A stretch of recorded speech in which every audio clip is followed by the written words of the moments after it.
This is silly moustache here, and I'm in my little workshop again.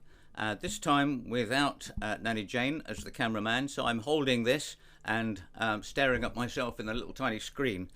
And the reason I'm doing this tonight is because I've just been reading a couple of different threads on the Acoustic Guitar Forum and the Acoustic Soundboard, I think, about picks and what people like and what they don't like, and it started me getting a little bit romantic about the old days, thinking about where I started. Now, I don't know when I started playing guitar.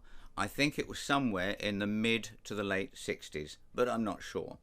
But I'm not going to talk about the guitars because I realised when I was reading those threads on those forums or fora that I kind of documented my progress with guitar through the plectrums I've got stuffed in old boxes, and this is where I'm going to turn this round terribly skillfully.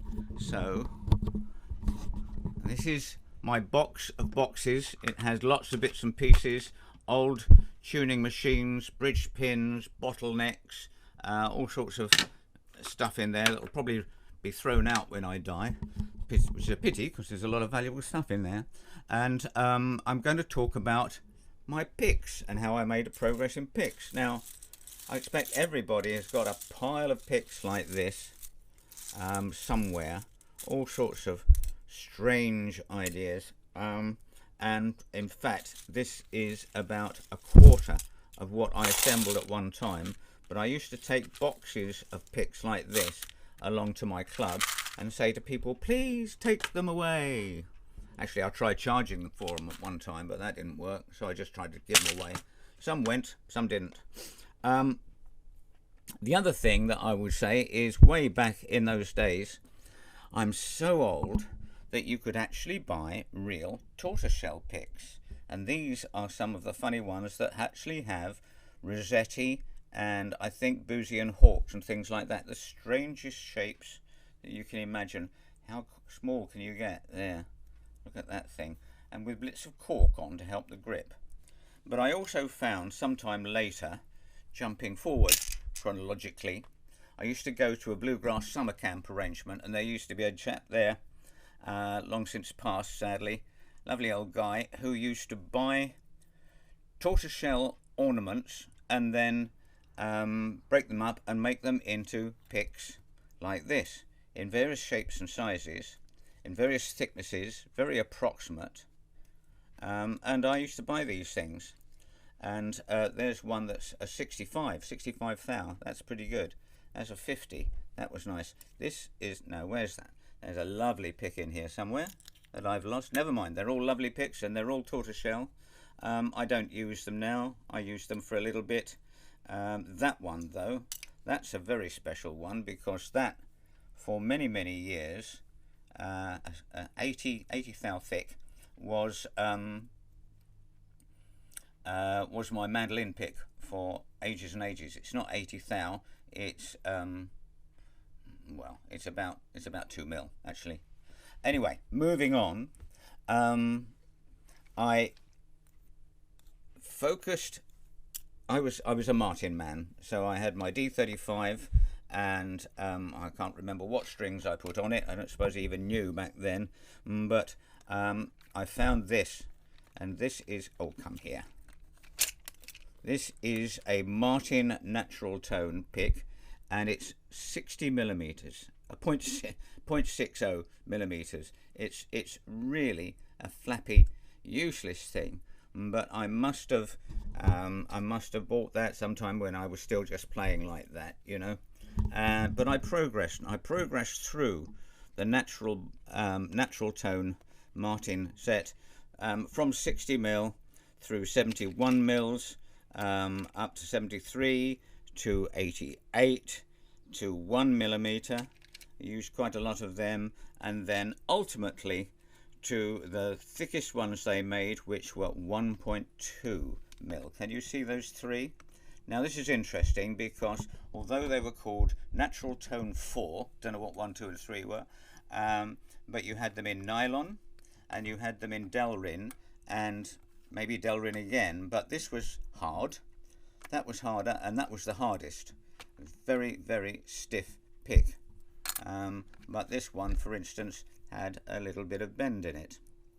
I preferred these ones, and I used these for many, many, many years, until one day in the music shop that I used to go to in my lunch hours, where I used to get these things, told me that they weren't stocking them anymore because Martin had discontinued them, and so that was it.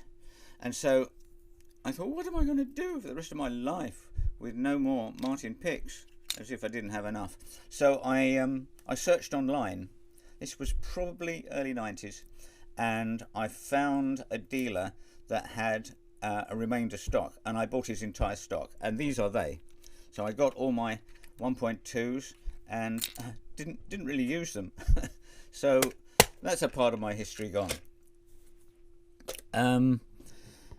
The gentleman that used to make these tortoiseshell flat picks also used to make thumb picks by getting an ordinary thumb pick, and this is a Golden Gate one, and then filing it down and putting tortoiseshell blade, if you like, on them. I bought a number of these because I was playing dobro a lot at the time, but I never really liked them, and the tortoiseshell wore very, very quickly. And the thumb picks that I really like using are these very, very simple, cheap plastic things with a pointy tip, and they seem to work for me on resonator. And Weissenborn, I don't really use them much for anything else. And as far as the finger picks concerned, started off with things like this and generated to what I believe is the ultimate, which is the ProPlec, and that says ProPlec Reso Medium. I have a few sets of these and probably a lifetime supply. Then we jump to the blue chip era, and I really thought that blue chips, $35 plus postage for a pick like this was a scam. Just had to be a scam. And people kept talking about them on the forums. I saw a couple of professionals that had them and said they were great. And so I got hold of one. I can't remember how. I can't remember when someone sent me a used one, or I bought one off of eBay or something. I think it cost me 15 or 20 pounds. And it was actually a TAD 40, which is a 1mm. And as much as I tried not to, I really liked it. So I investigated with every other triangular. It was a 346 large triangle pick like that, and I found that I really liked it. So I bought up every other make and type of 346 pick, Clayton's, Dunlop, Tortex, ProPlex, all this sort of thing. And of course, shortly after, Dunlop brought out these, which are supposed to look like blue chips, but they certainly don't feel like them. But they are beveled. Now, so I learnt something from these blue chips, that one, the large triangle suits me best, and secondly, the bevel works wonders. So if you get something like this, which is a Dunlop Tortex 1.14, and you polish it and you bevel it and you mess about with it in general, then you can come up with something like this. That's a Tortex, and this is the Ultex. Ultex are a bit harder, very difficult to work, and I tried that with various things, and this was in 2017 when I was ill and I couldn't do much else but come out here and buzz away on these things, and they're quite good. They're quite good. But today, if you come and see me playing and you see me open my guitar case, I'll take out my guitar and I'll take out a Princess Mary box which has a value, and in there I keep my picks, my capo, an old tuner and some other bits and pieces, but I will always have my blue chip pick there. Apart from anything else, a lot of people say, why would I pay $35 on a little bit of plastic that I will lose, because I always lose picks? Well, let me tell you, if you have a blue chip pick which you have paid $35 for plus postage, you don't want to lose it. So to have it in this relatively valuable box, and when I go on stage or anywhere, I will take out my guitar, my box, which has a value, the pick will come out, and at the end of the evening the pick and the capo and everything else goes back in the box. So I'm never going to walk away without it. I also discovered vegans in my voyage of discovery, and this one is painted a little bit red just so I can remember that that's the harder one rather than the slightly softer. This is a TF120, 1mm. This is a TF140, which is about 1.5 mil. And I find these very good. In fact, I prefer them for 12 string, but I will never forsake my blue chip picks. TAD 40s for smaller guitars with light gauge, TAD 50s for everything else, and I do have one TAD 60 which I bought for 12 string, but I prefer the Wagons. So there you go. So that's my little story. I'm going to turn around now and come back. There I am again. See, still me.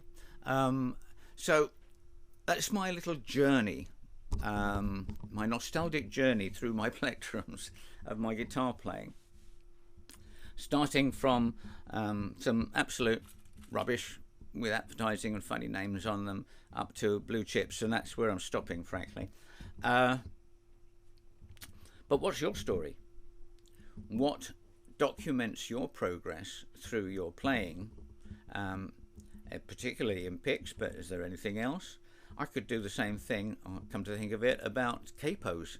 I've got some really ancient capos, but that is another story. But what's your story? Tell us about how you progressed. Let's have a little bit of fun on this YouTube thing. So if you have been, thanks for watching. Bye.